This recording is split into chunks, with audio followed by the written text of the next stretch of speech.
দাঁড়িয়ে দেখছিলাম। দুটি ছেলে গেরুয়া বসন পরে মন্দিরের সিঁড়ি মুছছিল। এত মন দিয়ে আমি কাউকে সিঁড়ি মুছতে দেখিনি। এত ভালোবাসা দিয়ে আমি কাউকে ধুলো তুলতে দেখিনি। সিঁড়ি নয়, যেন জননীর ত্বক থেকে ধুলো তুলছিল।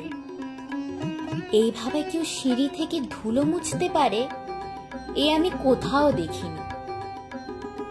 স্থিতপ্রজ্ঞ মহারাজকে জিজ্ঞাসা করলাম, এই ছেলে দুটি কে?